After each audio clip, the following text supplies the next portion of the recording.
paligid ay wala silang pinagpas. Ang mga gamit natin, ang mga gamit yung mga sila na hindi ko natungkol. Lahat itinanta.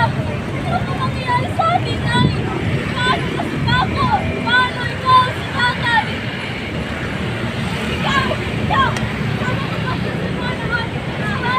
Ikaw! Bakit ito?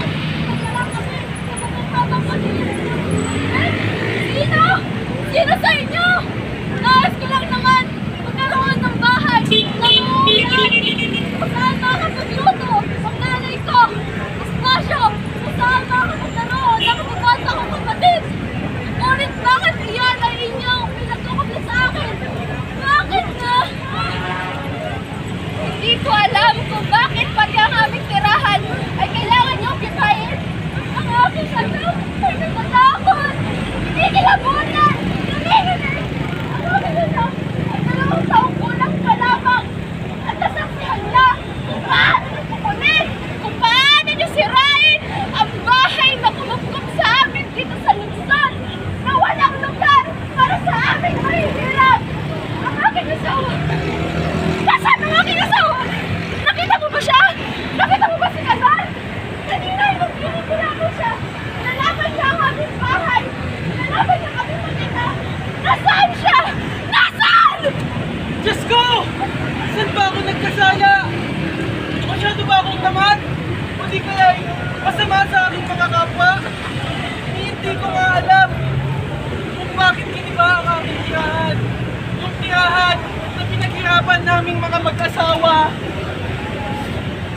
Giniba na! Giniba ng mga nananamantala at magnanakaw. Giniba! Hindi ko na alam kung saan ko papasilupin ang aking mga anak. Kulang na nga ang sahod ng aking na. Kulang! Kulang na kulang. Ang halos 8 oras na ako naninilahan sa aking pagkita.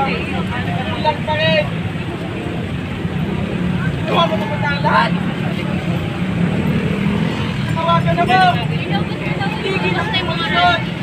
Huwag ibain ang aking bahay. Pero pinabot ko lang galos at masa. Napakasahol ang sahol ninyo. Nanawagan kami sa mga opisyales. Pinagpasapasahan ng aming papeles. Nilusong namin ang baha sa City Hall para harapin kami ng mayor, ngunit hindi siya nagpakita. Kasabay ng paglumpo niyo sa haligi ng aming tahanan ay ang paglumpo sa maliliit at makukulay na pangarap ng aking anak. Bakit ganon? Nasaan ang awa? Nasaan ang awa sa aming maranita? Bakit ganito po ang gobyerno? Hindi ba sabi nila, mahal nila ang mahihirap? Sabi nila, malasakit sila sa mga masa, sa mahihirap, sa mga bata, sa mga ina. Ngunit bakit ang malasakit nyo ay masakit sa aming mga mahihirap?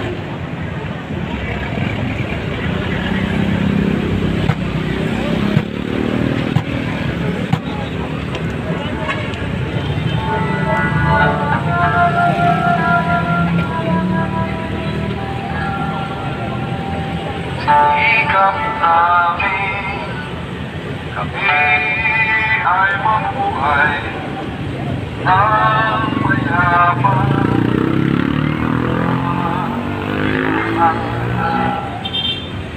May pag-ibig, walang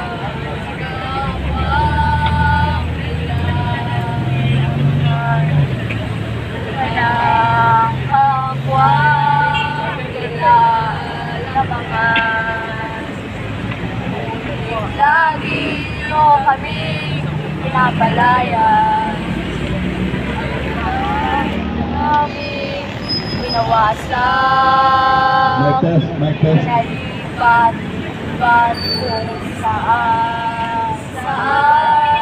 Walang business guy. Di ko na alam. Reklamo kayo ng lumang tirahan. Basura ang ibigay.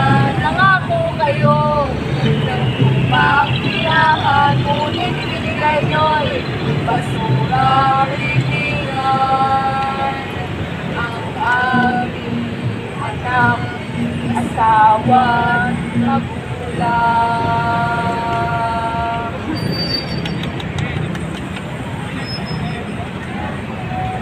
Hindi lamang sipag ang magpapalagaw sa lubog nating bansa, kundi ang wakas ng kasakiman. Hanggat may nagnanakaw ng ating boto, patuloy tayo maghihirap, patuloy tayong ninanakawan ng ating karapatan. Kaya gumising ka! Gumising ka sa katotohanan! Sumama ka at makibaka sa amin! Revolusyon! Revolusyon! Tutulan! Labanan! Huwag mahintulutan! Tutulan! Labanan! Huwag mahintulutan! Revolusyon! Revolusyon! Berbisyo sa tao! Huwag gawing negosyo!